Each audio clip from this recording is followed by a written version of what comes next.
Good afternoon, students. I welcome you all for the class. Today in this session, we are going to discuss regarding the flag registers of 8086 microprocessor.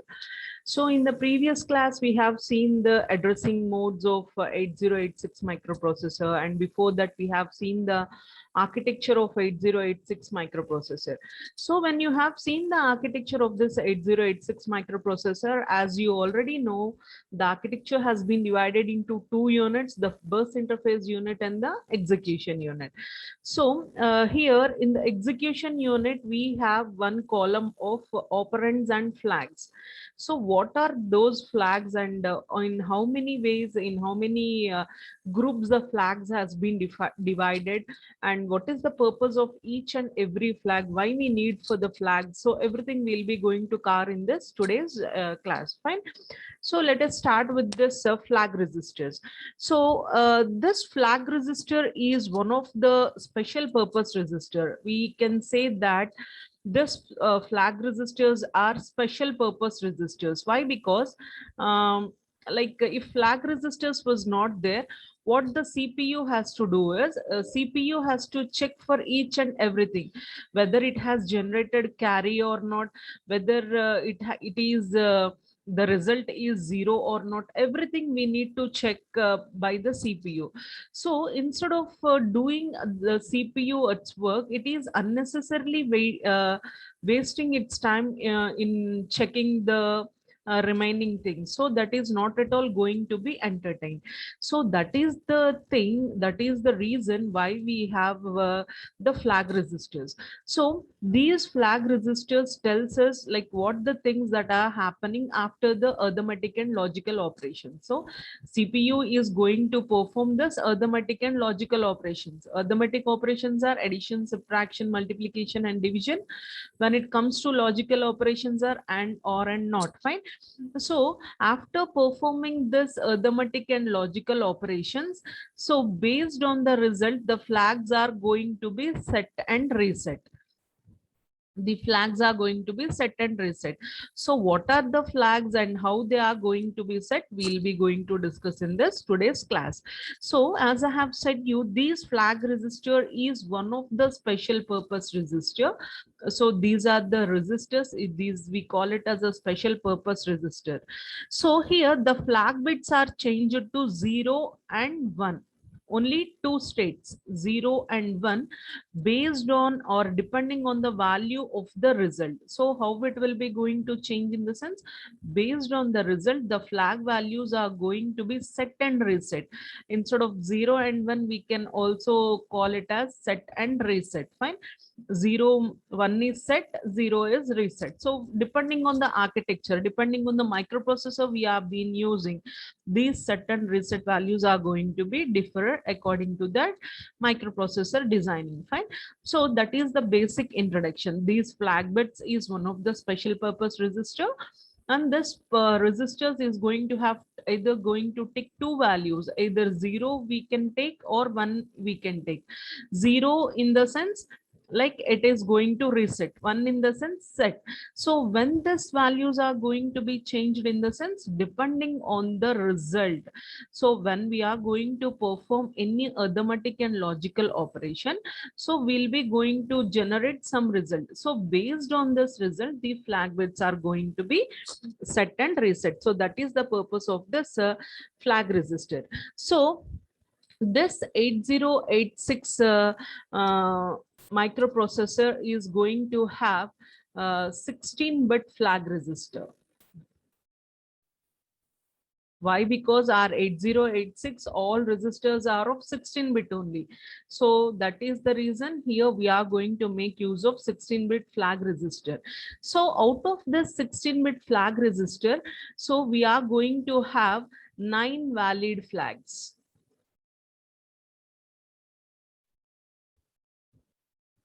Fine. The 9 valid flags are we'll be going to have the status flags also. Fine. Out of the 9 flags, it is going to be divided into status flags and control flags. So here the totally 9 flags are there. This 9 flags are going to be divided into status flags and control flags. So here the status flags are 6 and the control flags are 3. Totally we'll be going to have 9 valid flags out of how many? Out of 16 flags. 16 flag registers, only 9 registers are going to be valid. Out of 9, the segregation is 6 status flags and 3 control flags. So as I have said you, the 8086 flag register contents indicate the result of computation in the ALU. So based on the output of ALU, these flag registers are going to be set and reset. So by seeing the flag registers, we can say the output. If the zero flag is set, in the sense the output is going to be 0. Like that, we can tell the output by making or by seeing the flag registers only.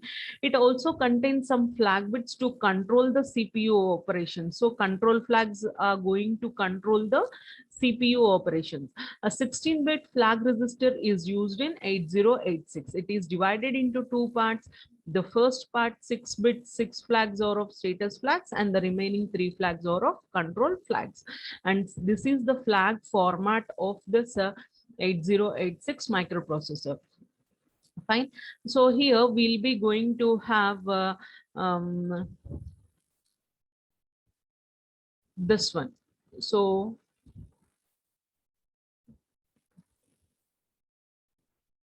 I'm marking. So this is not used. Fourth one, 6, 7, 8, 9, 10, 11. So how many flags are there? 1, 2, 3, 4, 5, 6, 7, 8, and 9. Totally, we are going to have 9 flags out of 16 flags. So 16 flags out of, we are having 9 flags. So first we'll be going to look after the status control flags. So here the condition code flag or the status control flags, everything is going to be depending on the operation. Fine. So here the condition code flag register is identical to 8085 flag registers. We are also having 8085. So along with that conditional code flags, we are going to have the direction flag, interrupt flag, and trap flag also in this 8086 microprocessor. Here we'll be going to study each and every flag. So as I have said you, the status flags are of 6.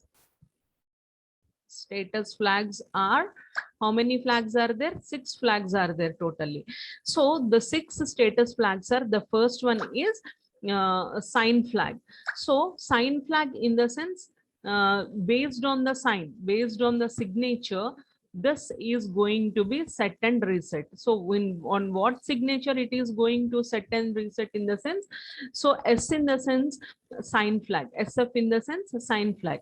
So this flag is set when the result of an computation is negative. So here when we are going to see the diagram, here the sign flag is there.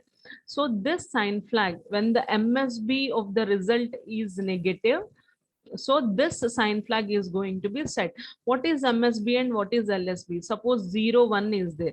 So here this is MSB, most significant bit, and 0 is the least significant bit.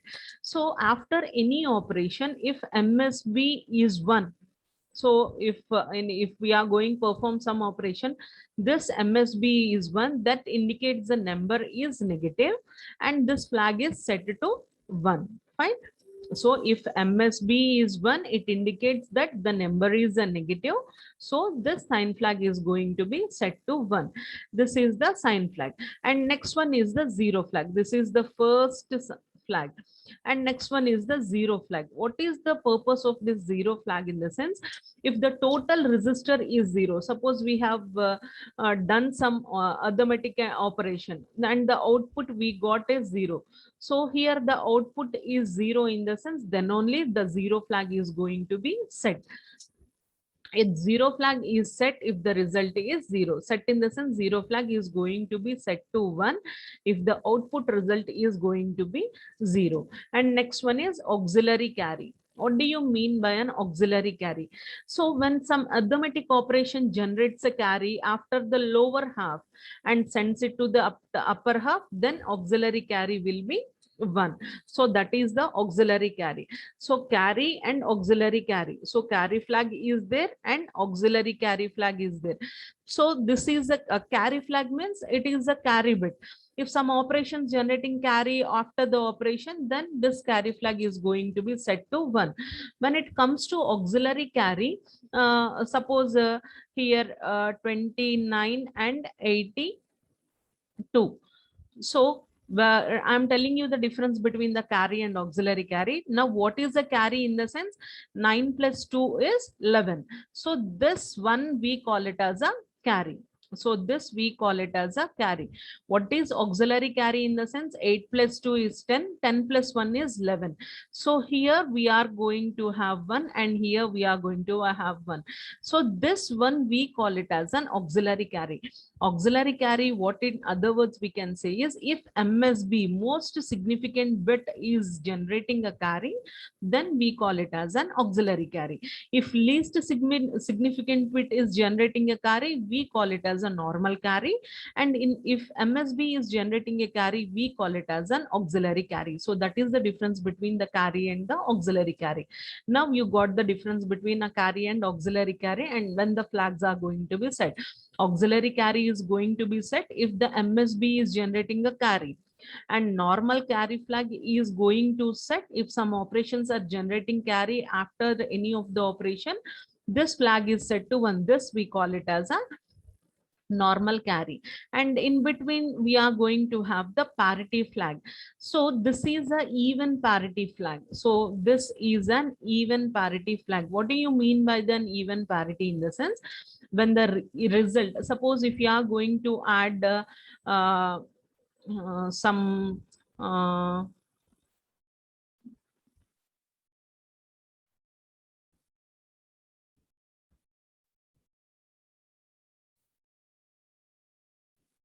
when we are adding 9 plus 2 is 11, fine, and here 2 plus 8 10 plus 1 9 11. So here when the output result is going to have ones, all ones, then we are going to say it as an even parity. When the result have even number of ones, here two number of ones are there. So if we suppose, and here 0, some 0, and here 1, now the result is going to have three number of ones. No, it is not. This flag is not going to set. And suppose if you are having another one, 1 2 3 4, if the result is going to have even number of ones, then this parity flag is going to be set. So it is set if the result has even number of ones, then this parity flag is going to be set. So these are the things that are going to be have in the carry parity flag. And next one we'll be going to have is the overflow flag. So this 4 and this is 5 and this one is 6. All these 6 comes under the status flags. What do you mean by overflow flag? In the sense, the overflow flag is set to 1 when the result of a signed operation is too large to fit. If it is too large to fit, it is when the stack is full, what we'll say? We'll say that it is an overflow. So when then it is too large to fit, then this overflow flag is set to 1. So these are the 6 status flags we are going to have. Let me tell you again, the status flags, the flag resistors are going to be 9. Out of 9, we are going to have 2 divisions. The first one is the status flag. We are having totally 6 status flags. The first one is the sign flag. We say it as an SF. SF is the sign flag. The purpose of this sign flag is, after any operation, if MSB is 1, then it indicates the number is negative and the sign flag is going to be set. If MSB is 1, then it indicates that it is negative and the sign flag is going to be set to 1. Next one is zero flag. If the total resistor is 0 or the result of an operation is 0, then this zero flag is going to set. So this we call it as an ZF. ZF is the zero flag. Next one is auxiliary carry. Next one is AC, auxiliary carry. If the MSB is generating a carry, that is most significant bit is generating a carry, we say that it is an auxiliary flag. Then if MSB produces 1, then the auxiliary carry flag is going to set to 1. That is the auxiliary carry flag. Next one is the parity flag. If the result is having even number of ones, then this even parity flag is going to set. We call it as a PF. Parity flag is set when the result is going to have even number of ones. And next one is carry flag. If the LSB is generating any carry after any operation, then the carry flag is going to set. And last one in the status flag is the overflow flag. This overflow flag is set to 1 when the result of unsigned operation is too large to fit. If it is not fitting in that queue or in the stack, we say that it is overflowing. Then that overflow flag is going to be set. So these are the 6 status flags. And next one are the control flags. So these are the status flags. And what are the control flags in the sense? These are the control flags. So 8086 control flags. These are the control flags. So what do you mean? What is the purpose of this control flags? So in 8086, we are going to have 3 different flags which are used to enable or disable some operations of the microprocessor. So these control flags are used to control the operation of microprocessor. Control operation of microprocessor. So that is the purpose of this control flags. So if we are going to control some of the operations of the microprocessor, then these control flags are going to be used. So what are these control flags? These flags and their functions we'll be going to see now. The first one is the D flag. So D flag is the direction flag. Sorry, this overflow flag comes under the status flag only. So the trap flag is the control flag. Interrupt flag is the control flag. And next one, this direction flag is the control flags. Totally 3 control flags are there. This is the third one. This is the second one, and this is the first one. So till here we will be going to have the status flags only. Fine. So the first one is the D flag. So what do you mean by the direction flag? So this we call it as a direction flag. So this is used in string related operations or string manipulation instructions, we can say. Where we are going to use this? This is going to be used by the string related operations. What are the string related operations? We'll be going to see in instruction set. So when we are going to make use of string related operations, so this direction flag is going to be used. If this D is equals to 1, if this D flag is set, then the string will be accessed from the higher memory address to lower memory address. So higher memory address to it will be accessed from higher memory address to lower memory address. That is the purpose of this direction flag. It is going to show the direction whether to access from higher order to lower order or from lower order to higher order. If this D flag is set, we'll be going to access the data from higher memory address to the lower memory address. And if D is equals to 0, we will be going to access the data from lower memory address to the higher memory address. So that is the purpose of this direction flag. What this direction flag is going to do? This is going to control the operation of the microprocessor, whether the processor has to take the data from the higher order bit to lower order memory location or from lower order memory location to higher order memory location. By this direction flag, we are instructing the microprocessor to access the data from higher order to lower order or lower order to higher order. So based on this direction flag, if this D is equals to 1 in the sense, we'll be going from higher order to lower order. If this D is equals to 0 in the sense, we'll be going from lower order to higher order. So that is the purpose of this direction flag. The next one is the interrupt flag. So what do you mean by an interrupt? As we all know, when microprocessor is executing some instruction, so if any input output processor needs the attention of the CPU, we say that it is an interrupt. So if IO needs the microprocessor or a CPU time, then we are going to halt the currently executing instruction, that we call it as an interrupt. So this interrupt flag is going to be 1. When this interrupt flag is set to 1, what the microprocessor will do is, microprocessor will recognize the interrupt. It will recognize the interrupt from the peripherals. From where? From peripherals. Peripheral in the sense inputs or output. If this I is equals to 0, the interrupts will be ignored. So based on the I flag, interrupt flag, if interrupt flag is set in the sense, it will accept the interrupts.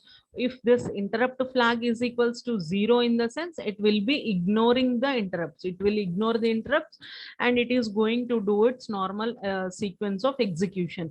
How many interrupts, what are the priority, maybe what is the whether it is having the highest priority or lowest priority, we don't bother about each and everything. Simply we'll be going to check the interrupt flag. If that interrupt flag is set in the sense, we'll be going to accept the interrupts from the input output peripherals. If that interrupt flag is 0, simply we'll be going to ignore the interrupts. How many interrupts are there and what is the status of the interrupts, what is the priority of the interrupts. In despite of all these things, we'll be simply ignoring the interrupts. So that is the interrupt flag. And last one is the trap flag. So what do you mean by a trap flag is the thing, but this trap flag is used for on-chip debugging, or else we can say it as that this flag is set, the processor enters the single step execution mode. So this is very important. Single step execution mode, the processor executes the current instruction and the control is transferred to the trap interrupt service routine. So that is the trap flag. So if this trap flag is 1, if this T is set to 1, it will work in a single step mode. It will work in single step mode. So one internal interrupt is generated. It helps to execute some program instruction by the instruction. Single step mode means that one. So the processor executes the current instruction. Whatever the instruction that is executing by the processor, it is going to execute and the control is transferred to the trap interrupt. Again, when the trap completed, again it will be going to execute one instruction. So this is the normal sequence of instructions. So here 3 instructions are there. Single step mode in the sense, when the T is set to 1, it work in single step mode. What do you mean by the single step in the sense? Suppose the CPU is executing the first instruction. So after executing this instruction, it will come to this single step mode. That means it will execute one trap. After completing this trap, it will going to execute the second instruction. Again, after second instruction, it will going to do the trap. And then it will be going to execute the third instruction. After third instruction, it will be going to enable another trap. So this is the single step execution. So these are the 3 control flags we are going to have in the 8086 microprocessor. So direction flag, interrupt flag, and trap flag. What is the purpose of these 3 flags in the sense? They are used to control the operation of the microprocessor. So what the microprocessor should do, so that is based on these flags. So direction flag in the sense whether it has to access the data from higher order to lower order or lower order to higher order. And interrupt flag in the sense if that flag is set to 1, then only the microprocessor is going to allow the interrupts. If that flag is set to 0, it is just going to deny the interrupt, whatever the priority may be, how many interrupts may be, it doesn't bother anything. Fine. And trap flag in the sense if this trap flag is set to 1, it will be going to work in the single step mode. What is the single step mode in the sense? It will execute one instruction and then it will look for the trap instruction, and again one instruction and again trap instruction. So that we call it as a single step mode. So these are the three control flags we are going to have in the 8086 microprocessor. Fine. So what are the control flag in the sense? So here this direction flag, this interrupt flag, and this trap flag. So these three we call it as a control flags, which are going to control the microprocessor. And remaining all 6, this sign flag, zero flag, auxiliary carry flag, parity flag, carry flag, and the overflow flag, all these six comes under the status flags. All these 6 comes under the status flags. So these status flags are going to set or reset depending on the output of the microprocessor. So these are the different control flags and different status flags we are going to have in the 8086 microprocessor. And that's all for today's class, students. In the next class, we'll be going to see the instruction set of 8086 microprocessor. So based on that instruction set only, we'll be going to write the programs in the microprocessor that we'll be going to see in the next class. Thank you all, students. Have a great day.